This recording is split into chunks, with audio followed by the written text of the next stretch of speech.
Ibra di testa, Tonali, gol! Sandro! Meritato!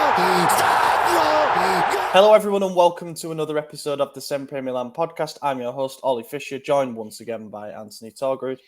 What's up, guys? Glad to be back. We don't have Madison, but he will likely be on the bonus pod, I believe. So stay tuned for that. You know, if you subscribe to our Substack. If you don't, there's a link in the description, and you should, because it's fun, it's free, and, you know, do it. Yeah, I mean, last week we talked about the new stadium thing in relation to our game against Spurs, who obviously who have a new stadium, but unfortunately have Antonio Conte, so they're in a bit of chaos at the moment. This week we're going to be talking about who could be our next manager. You know, there's speculation in the media, as is going to happen when we're on such a difficult run of form, that Pioli's future is in doubt if we fail to qualify for the top four. So who knows the way things are heading? We may well be looking for a new manager ahead of next season. So we're going to go through a few of the obvious candidates, maybe a few that aren't so obvious at the moment, and try and come to a consensus on who we think might be the man to replace Pioli if he can't get things together. We also did one on the quarterfinal last week as well. We did two last week. So I mean, if you can't get enough of this beautiful mug, if you can't wait to hear myself or Madison or Ollie talk again, you know, that's how you can find it. And the greatest part, it's ad free. There's no ads, so you know, and there's short episodes, so there's no reason not to watch it. Just do it. You know, just do it. What are you waiting for? Definitely. Yeah, fully agree with your words there. So we've got one game to recap and 0 games to preview because the international break is upon us, which means, unfortunately, it's a bit of a downbeat episode compared to, the last one wasn't particularly brilliant either. Yeah, that's the way it's going. It's been a weird year, hasn't it? January, obviously, Salernitana win and then just a 7-game winless run after that collapse against Roma. And in February, we kind of seemed to have our shit together. And now here we are in March, and it has not been kind to us, really. We've now taken 1 point from the last 3 games in the league. The whole month of March, we got 1 point. We've got 15 in the calendar year. If the season started January 1st, we'd be in 11th place right now. We would be a bottom half team with Chelsea. So, you know, at least we're not the only big team that's kind of shit in the bed this year, but hey, it is what it is. We'll bounce back. I mean, we got Zlatan. He got on the score sheet, and he's bragging about it on Twitter for God knows why. I mean, we lost 3-1, man, and you missed the first penalty. What was the caption? It was like, say my name or something. Yeah, he screamed it in all caps, and I was like, I won't. I didn't even say your name when you scored because we were losing when you scored. And it was a retake. At the second attempt. I mean, I might as well put the Udinese review up because we'll dive into it. But that retake, by the way, I know we're jumping out of order here, but he took the pen, missed the pen. I swear there was like a minute and a half of the game went by before they decided to retake it. Like maybe my recollection is off there, but I feel like there was a lot of game that happened, and then they just like, no, let's go back to that, and then obviously scored it, and thank God. I was nervous. I did call he would miss that first pen. I was like, he's going to go bottom right and it's going to get saved because that's where he went every single time in the last 2 seasons. Yeah. And people were finding him out towards the end of it. And sure enough, he did it. Then he bombed in the top left. And then we conceded right after again. Like, it wasn't even time to tweet, you know, our celebrations. We couldn't even say his name because we were too busy conceding right after. Maybe got Ibra, but not the full name out. Yeah, exactly. Look, it was to start with their first goal. I must confess that I didn't see this game live. I was at a gig, and I'm glad that I didn't see this live. All I could see is all the meltdown that was happening in the chat about our performance. So I could tell that things weren't going particularly well. But obviously, have watched back, and I think that first goal that we conceded to Pereira is kind of synonymous with where we've been at this calendar year. Like a couple of real avoidable errors in the build-up to it. And, you know, Tomori, we've seen him go from brilliant game to bad game, basically alternating. And unfortunately, this was another where 2 of the back 3, you could argue all of the back 3, let us down. Unfortunately, their levels slipped again. But it's just so strange how it happened. You know, Pereira twisting and turning, and he gets a shot off that isn't particularly powerful. And it just... Maignan, like, he's obviously incredible. He's one of the best in the world in his position. But we would hold Tatarusanu to the same standard. So I am going to say, you're not even trying to save that? No? Yeah. And his reaction was weird because, well, there wasn't one. So I'm wondering if, and I don't know, I've seen the replay so many times, but there's got to been a way where he just like lost sight of the ball. Yeah, And it might didn't be see it till the unsighted last as it second. went through legs, maybe. But because it was a very slow shot, and it it rolled in. It wasn't hard for him to save. Like Tata could have saved that, and Tata would have dove. I guarantee Tata would have dove because we hounded him so much. So I don't. That's like a collective. It started with a really shit pass from Benacer to Tomori, who, why was Tomori making a run in front of Benacer? I don't know. But it was also a slow pass to him, and he's running towards it, and he sees the Udinese player coming to intercept it, and he doesn't try to get to the ball quicker. He doesn't try to intercept him. He just kind of stands there and waits. And it's really weird, but it's just like a total, like his brain just turned off for a moment there.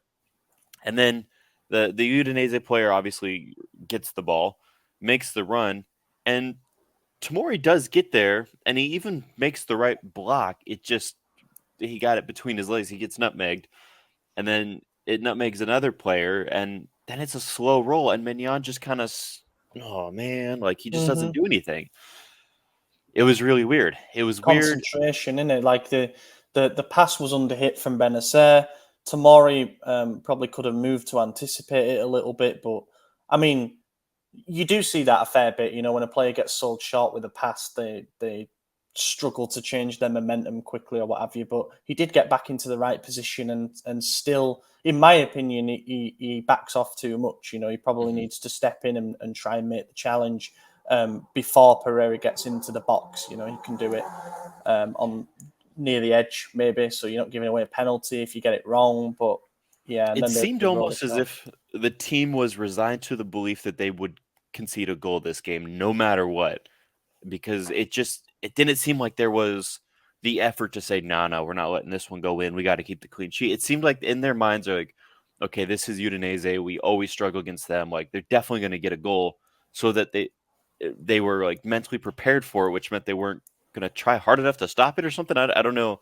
I don't know that that's probably looking too deep into what it really was, but it was just a weird, like, it was weird. It was like they all had a mental fog, and then, you know, we didn't even really hustle or try to get back in it. Obviously, we had the pen. Leao won us a penalty, first time in a while, and yeah, Zlatan. I already touched on that. Zlatan missed, retook it, scored again.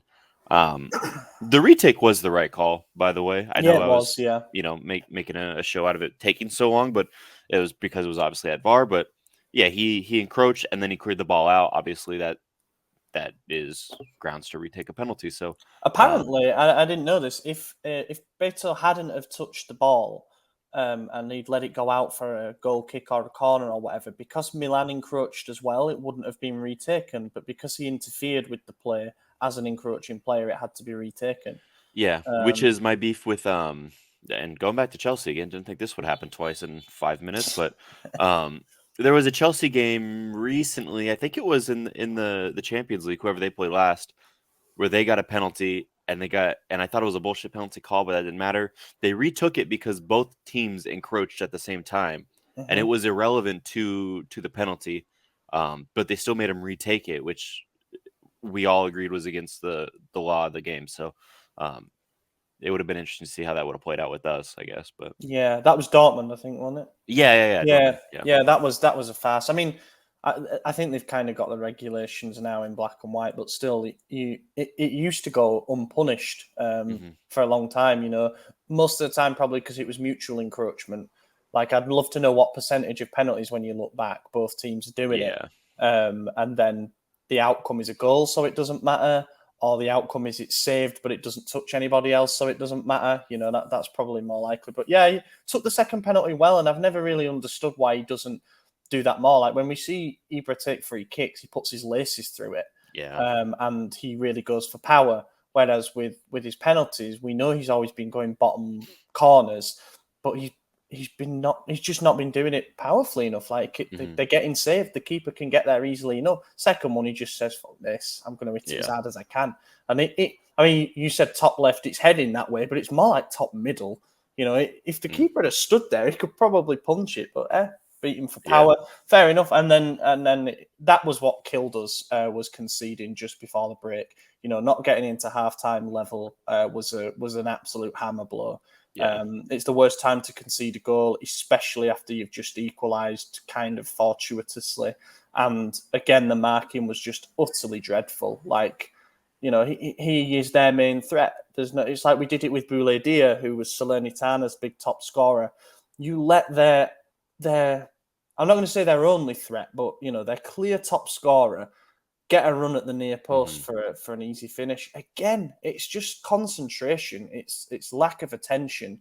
And then the third goal as well. You know, it's a ball that is a bit lucky to make it all the way over to the far post, but Balotelli's got his man the other side of him, and then the next time he looks, he's goal side of him. That is just it's just basic defending. It's a lack of concentration, and it is costing us big points. Like there was a team that looked like they're in a fight for a top 4 in that game on Saturday night. It wasn't us. It wasn't us, and it's the same with Fiorentina. So you said our form we'd be 11th this season. If you look at just this year, that's about checks out because we've lost to 2 teams that are in and around mid-table away from home in back-to-back away games. I saw a stat that we've lost 4 of our last 5 away games now in the league.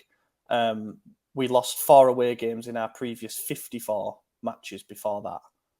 Yeah, well, we've already lost more games this season than all of last year and equaled the previous season's tally. So, I mean, one more, and we're looking at our record from the final Gattuso season where we missed Champions League by 1 point. So, yeah, it's not good. Like, we do need to go on a run and start winning out. The only saving grace is that every other team in this league right now, bar Napoli, looks like shit until they play us. So, I mean, we're getting lifelines week after week.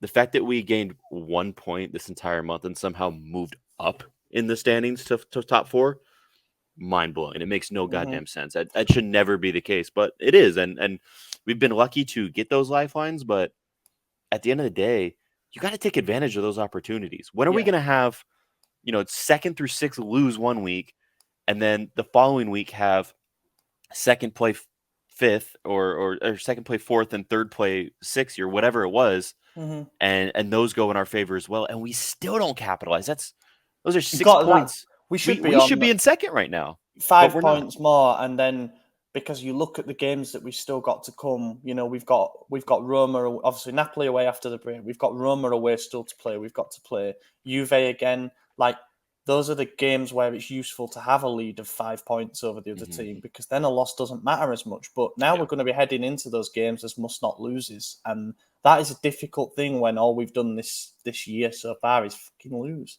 Yeah, you know, apart from in the Champions League, but that seems to be a separate entity at the moment. Right. I mean, you look at Napoli, and there's a reason why they're the uncrowned champions right now, but they could forfeit their next 7 games and be in first place.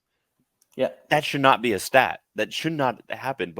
And the reality is they're going to steamroll those next 7 games too. I mean, hopefully not the very next one, but you know, they probably will, because they have this we want to win attitude that we had last season and we no longer do now. I don't understand what's changed here. Is it just the lack of new personnel? Is it just settling in? Is it just the realization that we can't win the Scudetto? I don't know what it is, but there's obviously something, because it's not even that the other teams are that, well, Napoli is that much better, but we're the exact same team as last season as far as the players go. You know, there's obviously a few changes here and there, but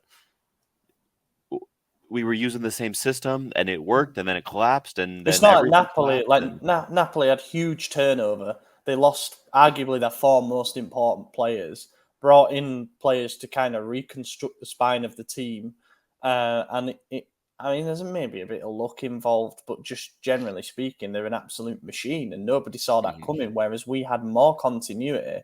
We were coming off a really impressive season where our away form and our defensive record were our strengths, and now it's completely flipped. You know, we are, I believe, we're 7th in the table for away form this season. We're 9 points worse off than we were at the same stage of last season, which isn't terrible, but if you if you add those 9 points on, or if you even, as we said, make it an extra 5, then it looks like a lot healthier position, because I don't think the team are really grasping that as Pioli said, top 4 is our Scudetto now.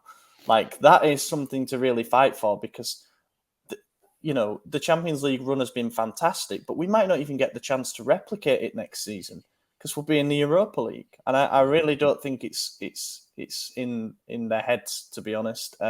Whether there's been kind of like a psychological and a physical decline that's just manifested over all of these weeks, and hopefully the international break would help with that. But it just feels like we've run into a stretch of games where everyone's out of form. And Leao's not been in form for 2 months now, and that is hurting us because he's our main weapon. And then when we can't score goals at the other end, the defence are always going to have one bad game in every 3-2, shall we say, that costs us because we concede goals. I mean, I got another stat up then. In the league, only Cremonese and Salernitana have conceded more goals than us in 2023. They've conceded 23 each. We've conceded 21, So we're relegation pace defensive side this year. And that is with a stretch of games, by the way, where we kept 4 clean sheets in the league.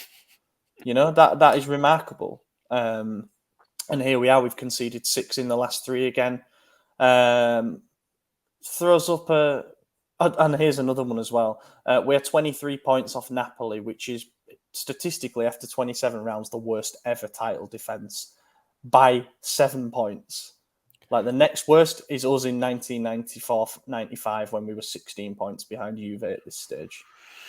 And in terms of the worst ever title defenses, Milan are 4 of the 5 teams in terms of points distance. So it's in our DNA to completely. I'm so sick of that phrase. It's in our DNA though to piss the bed after we've won the league. So maybe we should have expected it. But yeah, I don't know, man. 3-man defense, does it work anymore? Is it just individuals that are making? I think it was necessary to get us out of that slump that we obviously were in, and it worked for a bit. But even when it was working, they were 1-0 victories. We weren't scoring. That was kind of when Leao stopped being really relevant to the attack. Obviously, he won the penalty, but that was more just him flicking it up into someone's arm. So it's not like he was doing anything special. It was just they were flailing about. So yeah, I mean, do you go back to the 4-2-3-1? I feel like you have to at this point, or a 4-3-3. I mean, one thing we know for sure is you look at the Udinese players who were getting the best of us: Isaac Success, Bacau, Beto, Udoji.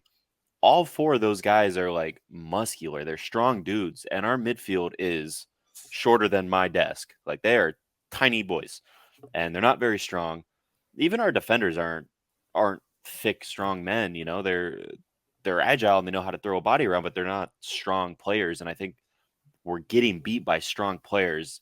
And I'm not saying bring in Adama Traore, that's not what we need, but maybe get someone a bit bigger in the midfield who could help. And Krunic is bigger. I don't think he's that much bigger, but that obviously helped a little bit when he was playing.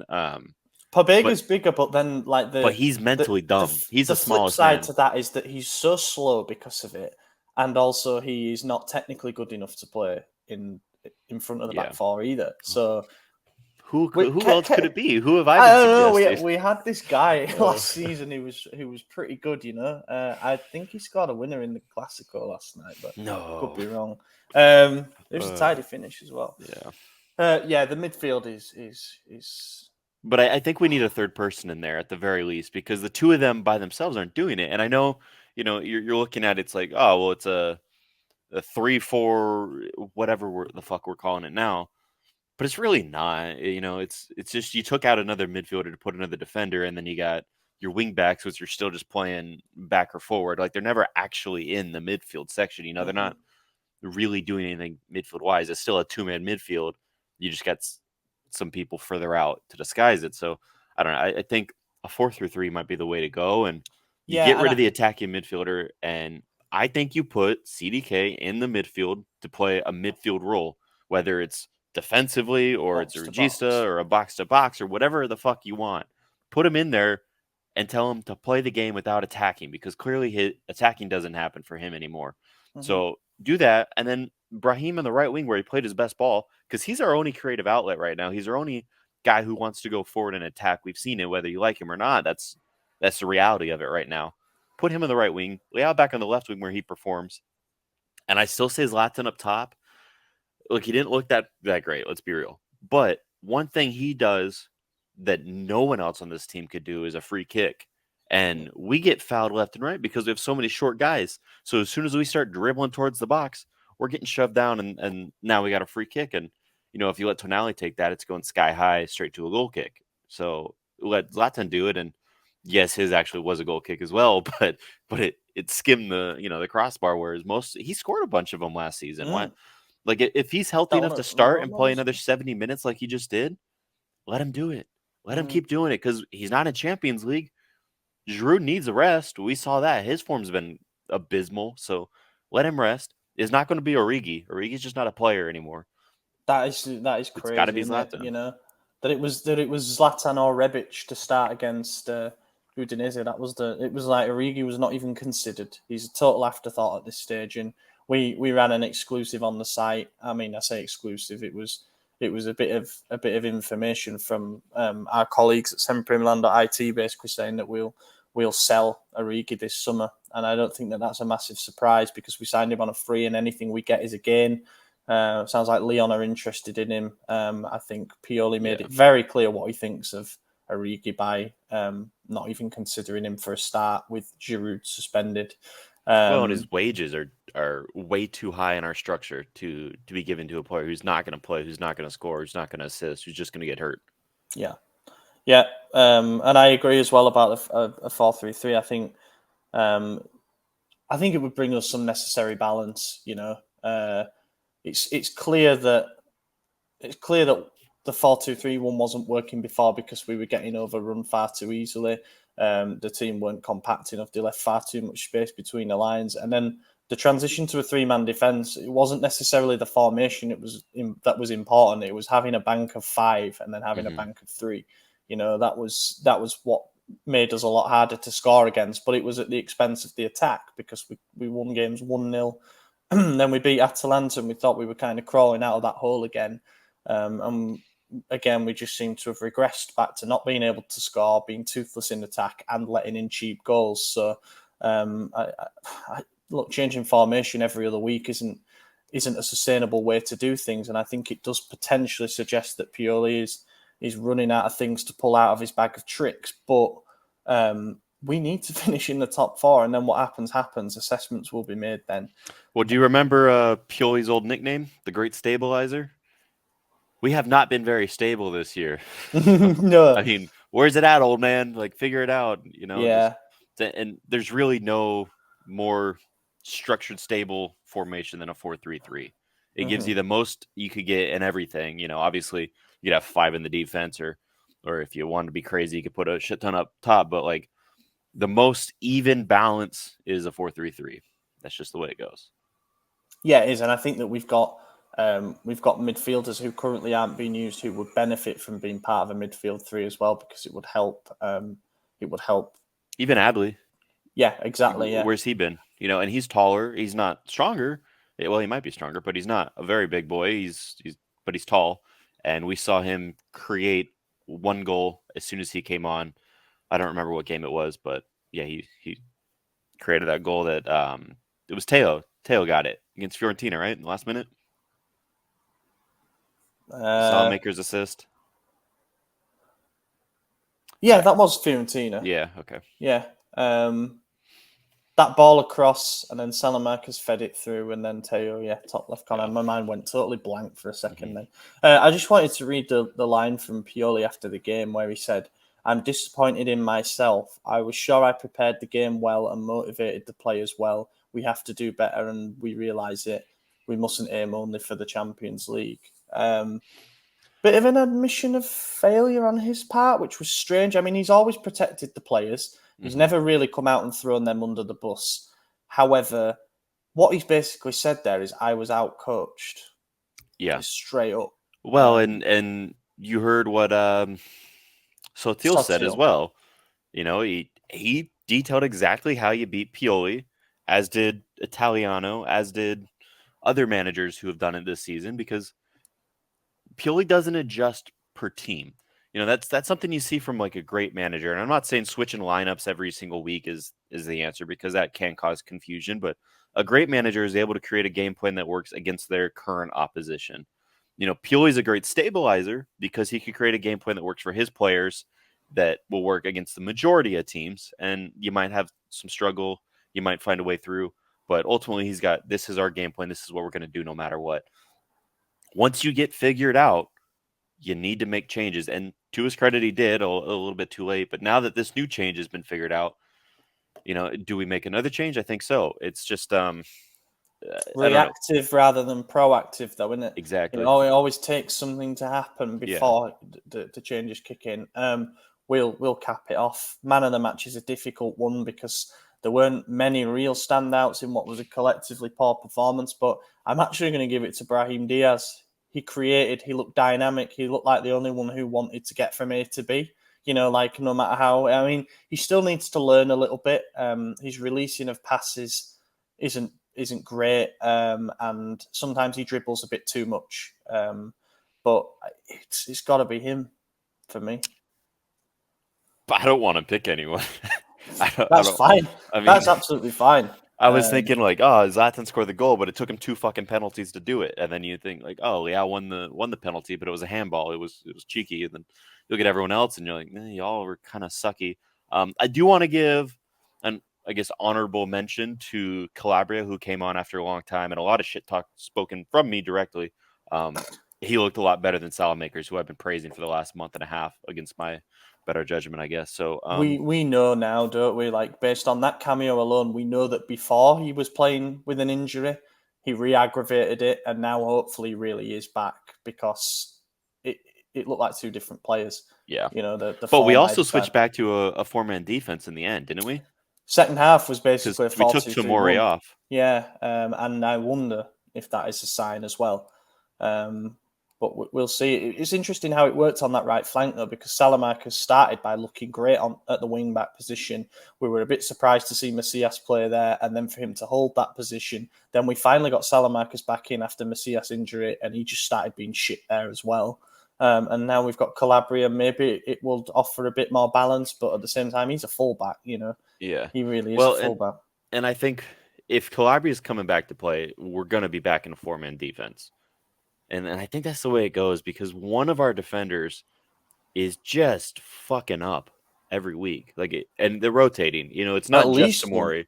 It's mainly Tomori, but they're rotating. Like, Chow hasn't been that fantastic the last couple games either, and Kalulu's been beaten a few times as well. So they're just alternating who wants to give away a goal this week, and I don't know. It's frustrating, man. It's frustrating.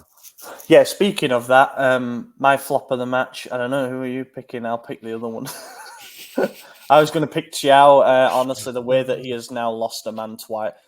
People were arguing about that Salernitana goal, and I understand it. That was a collective error from all 3 of the defenders for Boulay Diaz's goal. However, Chiao got picked out because he didn't go to cut out the danger at the near post that he could see in front of him, and he left an easy tap in. Well, it happened again. You've got to learn. He's 21, and he's just been called up to the Germany senior squad for the first time because of an injury, but still congratulations to him, and that will help. That will give him a confidence boost and stuff. And these things do come with time, like Tomori's 25, and he's like the veteran of that 3-man defense, which is bizarre to think because he's inconsistent himself. But you can't do that. Not just before half time as well. Just stay switched on for that extra 60 seconds. We get in level at the break, and who knows, maybe we go on and win. Tomori's the only one in the defense who didn't get a call up for this window. Valatori Senegal's not doing anything, but he usually gets called up.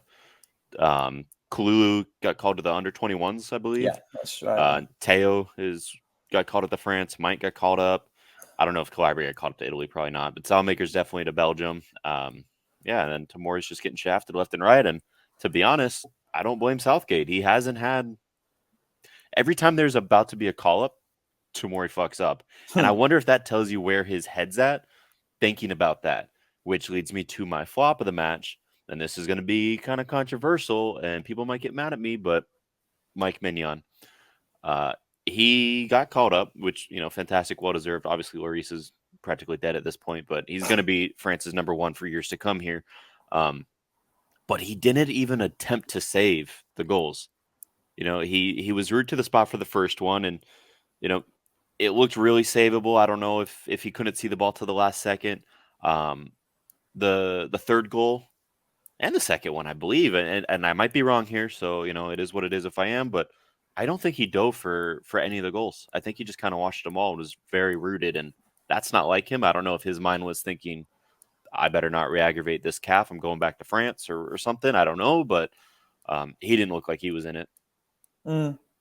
Yeah, it just wasn't a good performance at all from the defensive unit in general, sadly. Continued to trend. March is done and dusted. Hopefully April's better for us because we got 3 games in 20 days against Napoli to look forward to in amongst some other games that are absolutely crucial for the top 4 race. If Napoli beat us 4 times in 1 year, man, I'll delete Twitter. It is currently likely. Yeah, likely. So that's the thing. They're lucky enough right now that they can not focus on the league and focus solely on beating us in the Champions League, which doesn't take much focus, as we've seen. They're the favourites for the final, at this point. I think they're second favorite. Or no, they're third. They're behind Bayern and City for some reason. Sorry, I meant from that side of the bracket. They're better than Inter and Benfica and us. They really can focus all their energy, and then obviously the finals after the season, it's at start of June, so they can really focus everything on these upcoming 4 legs, presuming that they get past us. But we'll see. Europe does funny things. It's the furthest they've ever been as well. No game to preview, so we'll just dive into some questions. And as mentioned about the managerial stuff, we're going to discuss that on the bonus episode, so I am going to stay clear of that. Raja asks, who do you think is to blame for the current situation? Do you blame Maldini and Massara for the players they brought in, or Pioli for not using them? I feel like we answer this every week, don't we? But it's a collective, honestly. Yeah. It's Jerry for not getting the deal closed before the window opened.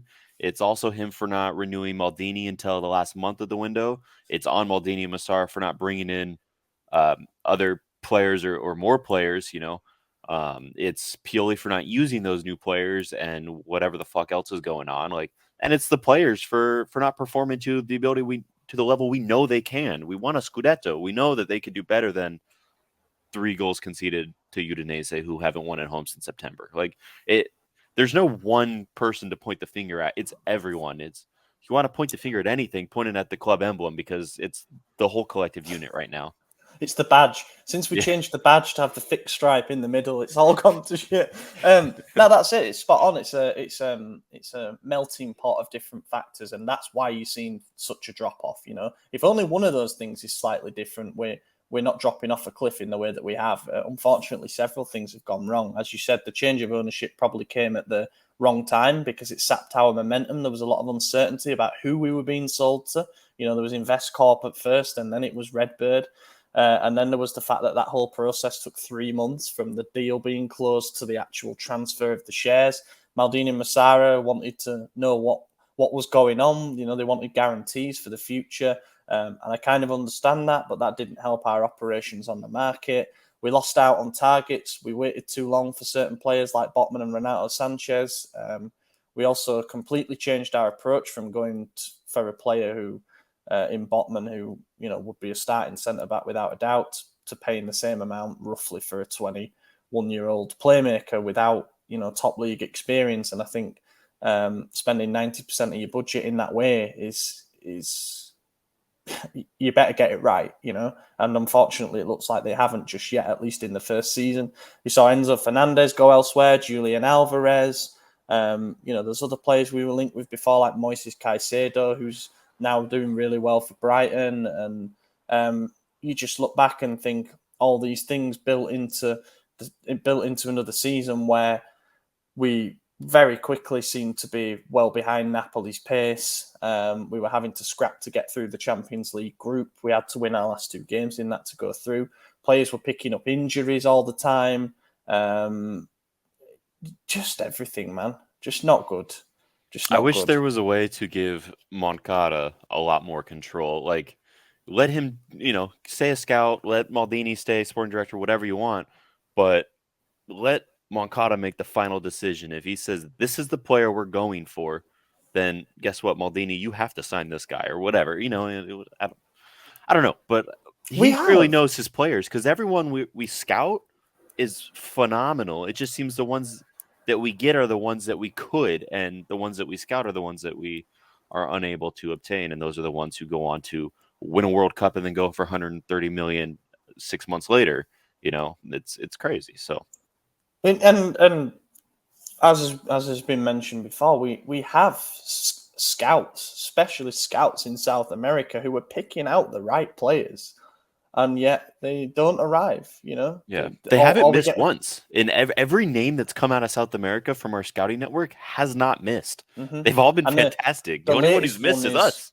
Yeah, and it's just before that when we actually did decide to sign these players. It was like Gustavo Gomez and Rodrigo Eli, and not brilliant. But the latest one is Mateo Retegri, who is a striker who's on loan at Tigre from Boca Juniors. Of course, there was a report that came out saying that our scouts have been watching him for the longest, but now we face competition from like Atletico Madrid and other Italian same old teams. story. It's like, all right, so we've lost out on signing him then as well. You've got to move quickly because these players are going to be at the start when they're just hitting form are going to be available for like 10 million or less. Enzo was, Alvarez was less than 20 million euros, but then you get priced out straight away. Yeah, and these are such low risk deals. You look at Benfica, what did they buy Enzo for over the summer? Like 10, 15? It wasn't much. I think it was 15 including bonuses. Yeah. And then they flipped him 6 months later 10. for over 100 million plus what they paid. Like, I mean, come on. How do you that's why the Portuguese league is always making these huge flips because they buy these players as soon as they hit form and say, yeah, we'll take the punt. It's cheap. And then they perform and then they just flip them for so much because that's when the Premier League clubs start paying attention, And even if we bought Enzo for 10 million and sold him to Chelsea 6 months later after the World Cup, that would have been great. We would have had all this money. We could have done something in January, but it is what it is. Yeah. I suppose hindsight is crystal clear, isn't it? But it does feel like a terrible market in hindsight for a team that were trying to capitalise on the momentum of winning the league. Boss85 asked, how many points did not replacing Kessie cost us? Like, how many points have we left on the table because of it? I mean, you'd have to go back and analyse each game and say, would having Kessie have helped there? But our midfield is objectively a lot weaker without him. We've gone from having 3 starter level players to 2. And that's... those 2 are no longer working well together, and they play together very rarely because one of them is always hurt now. So it's you could argue it's probably cost us most, if not all, the points we've dropped at this point. Like, what about 9 points? That's where we would be. That's where we were at this stage last season. If he really was the difference, then you and could probably argue more 9 because points. the league is so much weaker. Yeah. So much weaker. I mean, let's not forget we were only, was it 8 points behind Napoli at the start of the calendar year? And now we're 20, 21 points behind them. Like, that is abysmal. They've gained double the points in this calendar year than we have, if not more than that. I don't even know. I mean, I just pulled that number out of my butt, but yeah, we'd be so much better. Yeah, and this kind of leads into the next question. We got a couple about basically how to reconstruct the squad in the summer. Keviano said, I feel we need major transfers in and out, players that should leave or be sold. Tatarashanu, Balotore, Dest, Florenzi, Macias, Adli, Erigi, Ibrahimovic. Thoughts on that? I think all those are. I think they all probably are all leaving. go in. The only one I would keep around is Zlatan, and it wouldn't be in a playing role. Keep him around the club as like a trainer of some sorts, somewhere in the management, somewhere I don't know, but I think his mentality is the biggest thing that he can offer us at this point in his career. But yeah, everyone else you named, I think they are leaving. Oh, and Morante, I think he's also leaving, right? Yeah, he's out of contract too. Yeah, so it'd be interesting to. Well, it won't be interesting. Nobody really cares about a third choice goalkeeper, do they? Then he says players to be bought: right winger, striker, central midfielder, backup left back, backup goalkeeper. Yes to all those, but also throw in a left wing. I mean, we need wholesale changes. Like that's been a big problem for us is we don't have the depth options. Like we don't even have a starting option for right wing. We don't have a starting option for striker. Then if Ballatore is the best we could do when Teo picks up a random flu morning of a game, like that's a big concern, you know. And if we stick to a 3-man defense, then we need more center backs because if one drops, then we're screwed. We have 3, you know, like unless you want to count Gabia, who I guess will always be on the squad, but he's better served as a rotation, 4th choice, 5th choice, and I would much rather a 2-man defense where we have 3 starting caliber center backs we could rotate. And Kalulu and Calabria could do the right back thing, but I do think we need another right back as well. But Rebic isn't doing a job at left wing, you know, and who knows what's going to happen with Leao in the summer as well. So, yeah, I think we're the furthest thing from a complete squad. Yeah. There's so many obvious gaps, and that's before you even start thinking about stuff like, as you said, getting a new right back, or if we stick with the formation, getting a natural wing back. Looks like Sportiello's coming in for the backup goalkeeper role, but then aside from that, it's anybody's guess who comes in where. But yeah, we do need big moves this summer, and I think we're going to have to sell players in order to fund it. Hossam Diwan asks, this is a theory rather than a question, but he thinks that Cardinale's plan is working. He strapped the management in the summer. They took risks. The teams are underperforming. Everybody's blaming Pioli, Maldini, Massara. Now he has everyone's blessing to get the people he wants to work with. Thoughts? Interesting theory. I mean, I don't want to attack you because I've also shared that exact theory at some point. You as in the person who asked the question. I forgot the name already, so I apologize. But I think it's pretty tinfoil hat. You know, I look, he owns the club. If he wanted to change the management, he could have. You don't do it by like sabotage either. Like, let's make sure they miss out on top 4 and all the revenue that brings, just so I can go and pay for another manager to come in. And if anything, I think the reason he's not spending is because he's trying to build a stadium as his main priority, and that's not cheap. You got to cut corners where you can. And I think he thought, oh, they just won the title. They probably don't need a whole lot, and he was wrong. And I think he's learning that now, and so he's going to spend more in the summer, definitely. But yeah, I think, look, he might do a clean house swap, and honestly, at this point, I wouldn't be shocked, and I don't even know if I would be against it. Like, I love Maldini for who he is and what he's done for the club, but is it working as a sporting director? You know, there's good arguments on either side of that, but yeah, if he wants to change it all, cool, let's do it. Let's just back it, I guess. But Raniuk in. Yeah, that's it. Thank you to everybody who submitted questions. Been a bit of a shorter episode this week, obviously due to lack of games to cover. But appreciate if you listen this far. And as mentioned at the start of the episode, be sure to check out our bonus podcast where we're going to talk through some potential replacements for Pioli if things continue to go sour. That's on our Substack, which you can find in the description, or it will also be tweeted out, so you can find that on our social media. Drop us a like, comment, subscribe on YouTube. That'd be great. Give us a rating on your favorite podcast platform. And we really do appreciate everyone who tunes in when the results aren't great, because I know there's things I'd rather do than listen to a recap of a game where we got outplayed like that. So we really do appreciate the support. And yeah, I've been your host, Ollie Fisher. You can find me on Twitter at Ollie Fisher. AJ, cheers for joining. Tour 45, yep. And we'll catch you guys on the bonus. Eccolo Ante in area di rigore, Ante, Ibra, gol! Vediamo se è buono, ce lo dà buono, ce lo